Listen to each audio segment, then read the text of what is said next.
Maybe start with academic freedom and then drill down Right. to... I'm getting caught up in social justice because I don't use the term myself because it has so many connotations, so I'm getting a little caught up in that. Okay. But I'm thinking about EdTPA and issues of equity and diversity. Okay. So one of my responses to those who might be critics of the EdTPA who state that EdTPA does not promote teaching that focuses on equity and diversity, I push back against that, and actually am somewhat offended and wonder to what extent these critics have actually looked at the EdTPA in terms of being prepared to teach all students with a vision of equity and diversity. The EdTPA asks specific questions of how do you consider your specific student population when planning for them, when instructing them, when assessing them. And that's the core piece, I think, in terms of what equity in teaching is. So I think about the assessment itself, which promotes issues of equity and diversity and having candidates think deeply about their students, who they are, what their needs are, what their strengths are, how to build on their assets, and how to effectively plan for them, instruct them, assess them, and to reflect about that. So I think about the core of the assessment itself and how it promotes that. But then I also think about the initiative of the EdTPA and having a nationally available assessment that says a teacher is ready to teach going into their first year, and how that alone helps to promote the idea of a single quality teacher in every classroom. So if we think about the fact that the quality of the teacher is the most important aspect in the preparation or the education of students, then it makes sense that at the very core we want to make sure that every single teacher in a classroom is well prepared. And I don't have to tell you that the way that our teachers are prepared is wide, and that teachers come from all sorts of preparation programs, high quality preparation programs that are based in universities, alternative teaching credentialing programs, just a wide variety of preparation. So therefore, there's no real standard that says this teacher is ready to teach. So just as a baseline, the EdTPA is an initiative that says, no, we want a quality teacher in every single classroom. So in terms of equity and diversity, for me, that's a huge piece that no initiative has really brought forward in the same kind of way.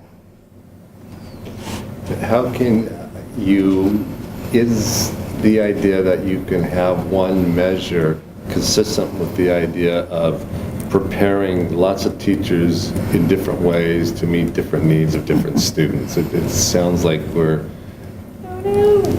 we want to mass produce. You have to move in the middle of the classroom. That's true. Yeah, that was perfect timing. Is there the switch needs to be hit again? Okay. Two really perfect people, by the way. Thank you. Oh, you're welcome. I've heard Nikai before. Yeah. She's got a vision. She knows what she's looking for and where she wants to go, doesn't she? Yeah, and it's really important, what she's trying to do in her school and just in the community. I think she's a good person too. Just respect that and get it. Oh, good. That was all in video, so I could see myself. Now you know how I feel. Now you know how I feel. So you see EdTPA as a baseline. Others see it as a ceiling, as something that's limiting their freedom to provide the diverse training that they think their teachers need. Some critics have said that the EdTPA is reductive and that it brings teaching down to very elemental pieces. And what they see as reductive, I see as being flexible. So a person can have a philosophy of teaching that is wild and crazy. You know, it's very, say, school without walls. However, to be an effective teacher of a school without walls, you still need to have the tools to be able to plan effectively, instruct effectively, assess effectively, and to be a reflective practitioner. So for me, it brings together the core pieces of good instruction that any type of philosophy around teaching should be able to be an expert at before they go and they do their own thing.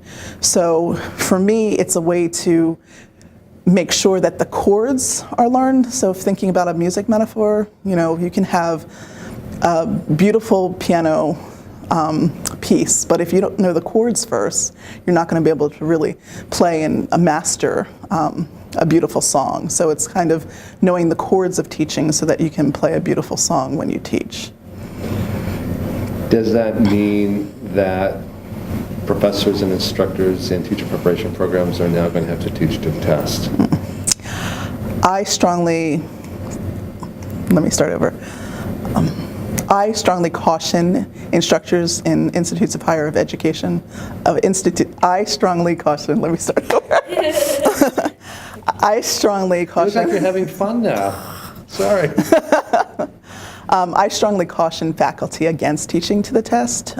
My philosophy is think about the structure of the EdTPA, and then think about what learning opportunities candidates need to go through in order to be able to effectively address those standards that are in the EdTPA, and that the institutes and the programs should really maintain their personalities and their foci on whatever is important to them and what their specific demographics and their specific geographic location, what those needs are, so that you can still be committed to whatever broader vision of teaching that you have, while still meet the basics and the foundations and the core of what teaching is. This is me talking now, I sense a fear that this assessment is translated into an assessment of me as an instructor, not just my student.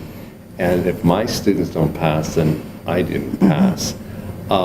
Should faculty be concerned that this reflects on them, or how does this reflect on them?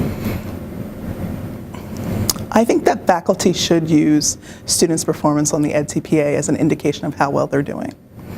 I think that it's important for us as teacher educators to be able to be reflective about our practice. And what is the data for us to know that we have our students complete our programs and we are able to have personal measures, but the EdTPA allows us to have a standard that's consistent across our programs within our institutions and across institutions. So for me, I think it's an important piece of the EdTPA, and it helps us as teacher educators to help think about our practice and what we need to be doing better as well. Absent EdTPA, what are the data that you have to reflect on your work, and what gap does EdTPA fill? So prior to EdTPA, those teacher preparation faculty would use data such as students' performance in classes, so grades, students' feedback on course evaluations, and program completion, I would say. So no real data that speaks to the knowledge and skills that our teacher candidates are studying and learning as they go through the programs, unless they're specifically tailored by colleges and universities. Okay. Is there another argument, since we're on this theme right now, is that